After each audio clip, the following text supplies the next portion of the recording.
Do you want more? More time, more balance, more love, more sex, more money, more real, and less bullshit? This is the Women Wanting More podcast with Dr. Karen Osborne. Real life, real stories, plus real tips to get you more of what you want.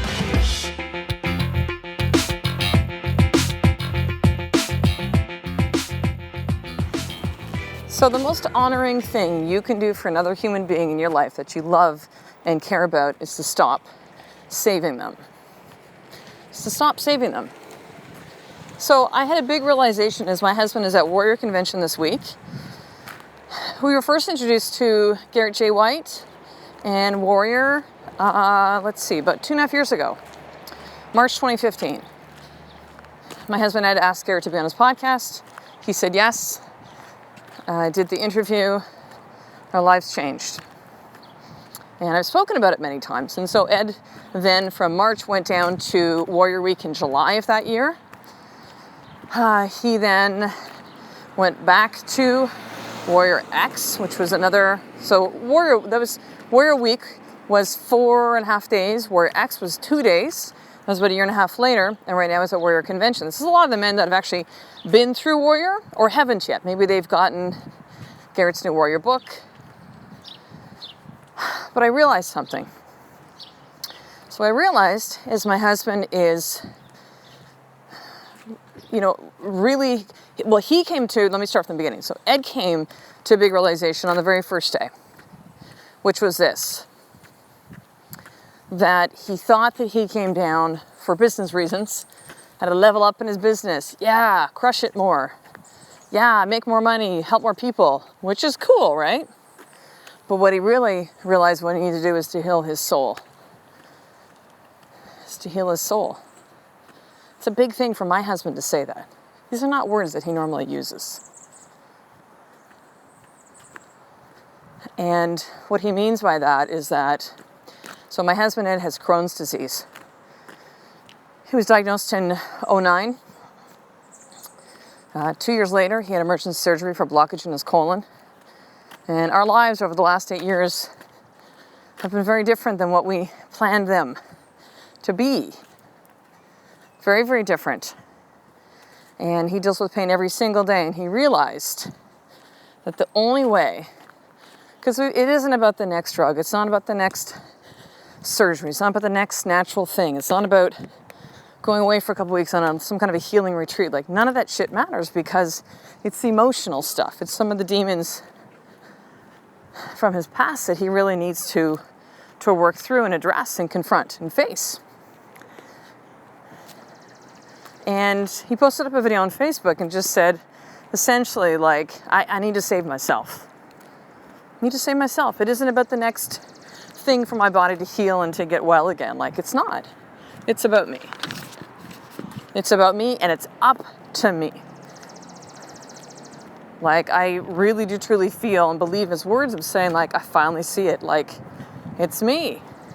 I'm the only one that's going to save myself from all this shit, all this continued possible suffering, all of it. And I realized when he made that statement, I didn't realize until I spoke to my coach for our weekly call yesterday, was that, and it's, very emotional, of course, right? My husband's going through some dark places. The dark is often the way that you get through to the light. I know that sounds cheesy, but it's fucking true, man. You got to hit the pit sometimes before you know how to fucking rise up. You need to be in the shit and feel shit and experience shit and not run from it and not sedate, as Ed feels like he still knows he's still been doing with business. Sedating with it. He can do so well in business, and he does, and it's amazing, and he helps so many people and chiropractors and like fantastic, but it's up to him to save himself. And I realize in this process that I've been enabling him. That the hardest thing for me to see him go through with us and to experience it and text messages, and we just got on the phone for the first time last night, because they go till, morning to night, and really intense, and I just really want to honor and give him the space that he needs to go through all this. It's not the day-to-day stuff he needs to hear. that I realized through all this is that I was still trying to save Ed. I was trying to save him. Good intentions, of course, right? See my husband suffering, not just physically, emotionally, like all of that. I was trying to save him still. And the hardest thing for me to see and experience the things that he was going through and not be there for him is that I couldn't be there to save him. And that's a good thing. Because he needed to be on this path to really discover that he's got to save his fucking self. And I'm not honoring him by saying, I got this, babe. Let me be your rock again. Let me take over. Let me handle all this stuff. Which has been my way. It's my way to express my love for my husband, my king, is like, I got this, babe. I know you're going through really tough times. Let me take care of this. Lean on me. Like, I can hold us both up right now. And it's okay to be in that place in a relationship, in a marriage where one person is going through fucking hell and you're there for them. Like, don't think it's not about being there in that space and those time. But then there becomes a time when you got to cut that fucking cord, just like when your kids grow up and you get them out of the goddamn house. And they got to learn. Right? The little baby's got to learn how to fly on their own. We keep trying to save and enable and fix. It's like, we're never going to get it. And I realized that with Ed yesterday. Oh, got it. I know why.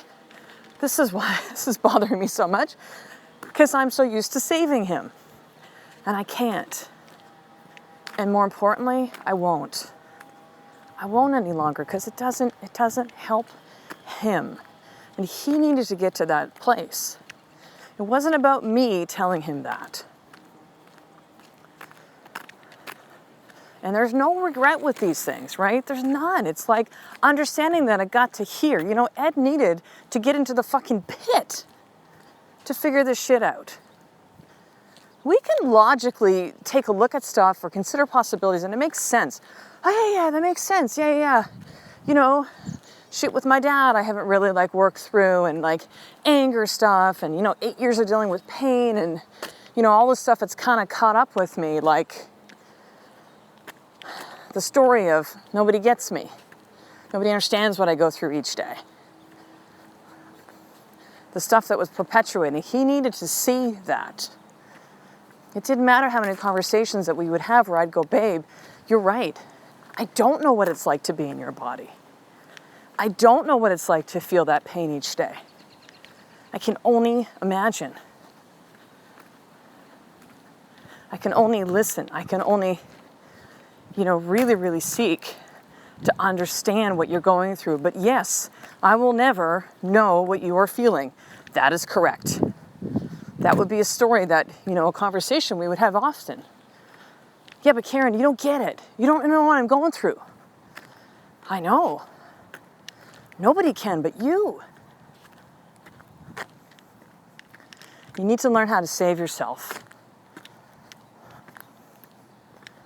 Nobody is fucking coming to save you. Not your husband or partner, not your family, not your children, not the government, not society. It's not anybody's fucking responsibility but yours.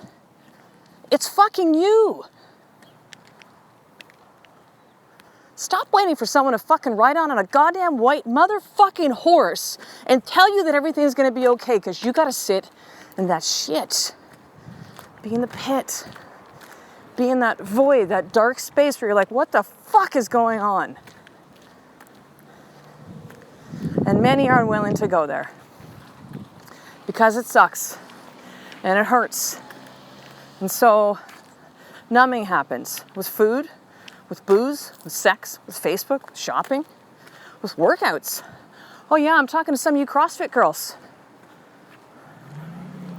Listen, I know several women that weren't getting what they needed within their marriage in many different ways, and they found it through a CrossFit community, which is like awesome, but it also was the beginning of them really numbing and not investing in their marriage any longer, and so it fell apart.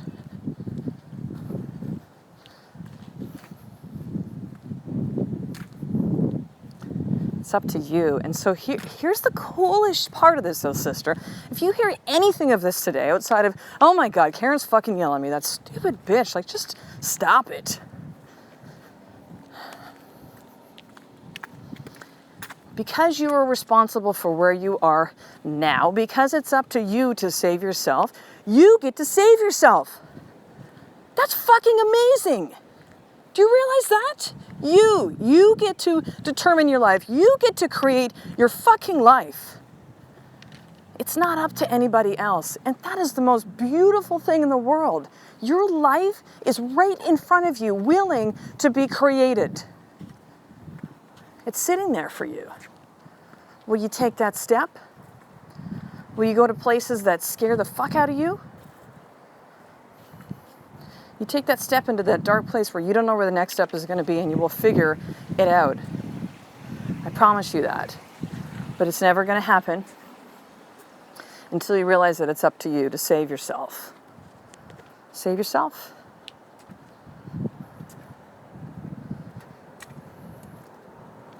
Save yourself, sister. There's so much freedom in this. You think it's scary? I know.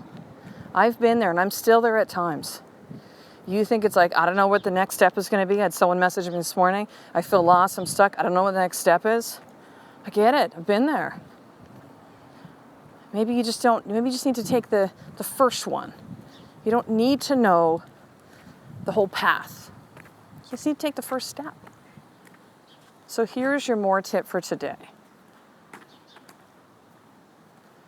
What do you need to do right now and within the next 24 hours to begin the process of saving yourself? And I want you to journal about this as long as you want. 2 minutes, 5 minutes. Some of you already have been listening to this or listening to this episode a third time and you're like, fuck. I see it. Like I feel it. I know exactly what it is. What is it that you need to do the next 24 hours to start, start the process of saving yourself? Of deciding like, it's now. Because here's the thing, you know what? You have so much less time than you think. Your life will be over in a fucking blink. Our kids grew up that fast. We wake up and we go, oh my God, how did this extra weight get on? Who is this person who's next to me in bed? Oh right, it's my husband. I thought I was just some like roommate. Oh right, my kids are now like teenagers and oh shit, I missed so much stuff because I was so worried all the time. I was never present with them. Oh right, I'm in this fucking job or business that I hate because, you know, it's what I went to school for. It's what I know. And I was too afraid to do something different. So I just stayed stuck where I was because I know stuck.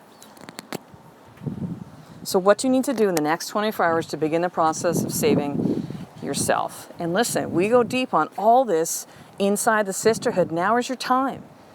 Doing this alone is fucking hard. It's so hard. I tried for years to do this on my own. And it wasn't until I became part of a powerful group of women like me that wanted to create their life, that knew it was up to them, but they wanted access to a powerful coach. They wanted the accountability. They wanted access to a plan, steps, systems, results, right? Talk is great, but like, let's face it, we want results, we want action. So when I did that, everything changed in my life, and that's why I created the sisterhood. And right now, I don't know if this is going to be forever, but right now you can actually get a 7-day free trial. So I want you to head over to drkarenosborne.com/sisterhood and get hooked up, and then I'll see you inside the sisterhood. So I will talk to the next episode. A life of more is just one step away from me doing the fucking work and to start saving yourself every fucking day. I love and appreciate you, sister. To get the show notes of each Women Wanting More episode, including the How to Get More tip, subscribe to the newsletter at drkarenosborne.com/newsletter.